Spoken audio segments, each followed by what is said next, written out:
Isaac Pitbull Cruz, 26-2-1, 18 KOs, is extending an offer to Ryan Garcia for a title shot in his first defense, after Cruz's impressive 8th-round technical knockout victory over WBA light welterweight champion Rolando Romero, 15-2 with 13 knockouts, last Saturday night in Las Vegas. I'm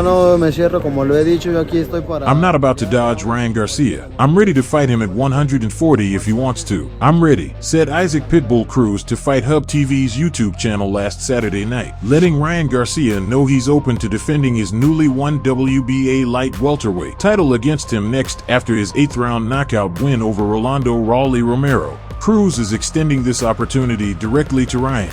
Ryan, 24-1 with 20 knockouts, may not hold much value for Pitbull Cruz if he suffers a defeat at the hands of WBC light welterweight champion Devin Haney on April 20th in their headlining bout on DAZN PPV. It is widely anticipated that Haney will emerge victorious in that match against Ryan, whose selection by Devin and his father, Bill, is perceived by some as based more on his social media popularity than his boxing achievements. Should Ryan be convincingly defeated by Haney, he would find himself in a precarious position, potentially in need of a lifeline after losing 2 of his last 3 fights.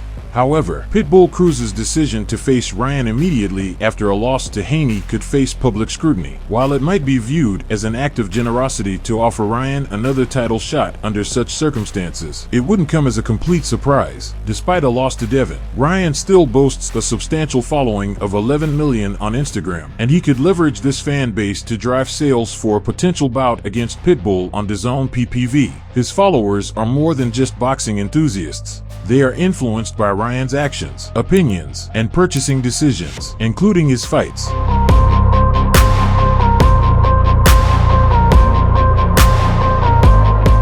Subscribe. Please like and comment. This is very important for the development of the channel. See you later.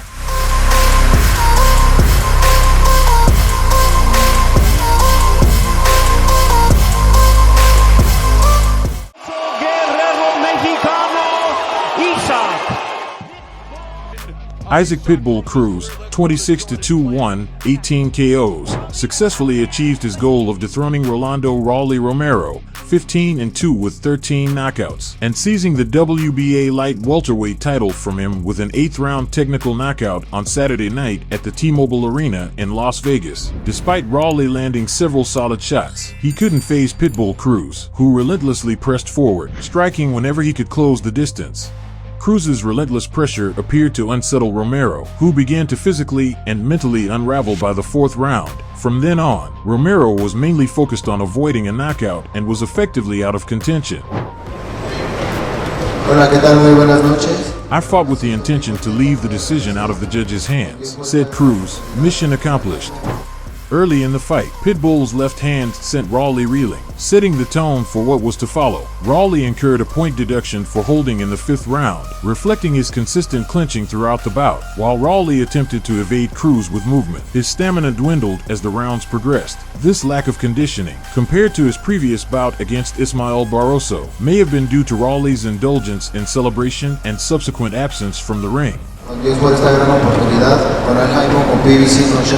I'm very happy and humbled to win this title for my family and for Mexico, said Cruz. I was prepared for this. I wasn't here to just fight. I was here to terminate him. I did my talking right here in the ring. And I did this not just for me, but for everybody that is here at T-Mobile Arena. There's going to be a Mexican champ at 140 pounds for a long time. The 25-year-old Cruz's performance overshadowed the main event clash between WBO junior middleweight champion Tim Tszyu and Sebastian Fundora, which lacked the same intensity but yielded an unexpected outcome.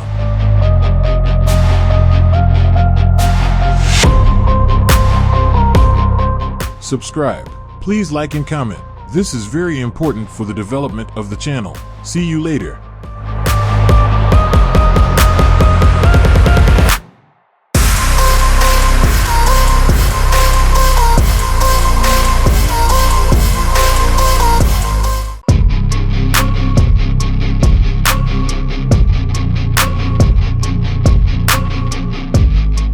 The lead up to this match spanned a whole year, culminating in a 12-round slugfest between Fabio Wardley and Frazer Clarke, aptly named Bad Blood, which left the ring and even the referee splattered in the hues of battle. I'm proud of myself. I'm proud of not the performance in the way I boxed and stuff. There was a lot of mistakes made, but I'm proud of the heart I showed, the respect I gave the belt. The British belt brings out a lot in people, and there was a lot of massive fights for that belt before me, and I'm proud that I was able to put my own name down and put one fight in the history books for myself. The majority of the canvas was adorned with Wardley's blood from his battered nose, deepening with each passing round. Midway through, Wardley, with a cut that seemed to worsen by the minute, decided he'd had enough and unleashed a devastating right hook aimed at Clarke, but to no avail as Clarke displayed an indomitable resilience. Just not wanting to bow out, not wanting to take a knee, not wanting to go down. The heart of it. When I realised I wasn't boxing the best, I knew I could rely on my heart and being proud of that side of me, so that's what I had to double down in that fight, and I'll take that for what it was.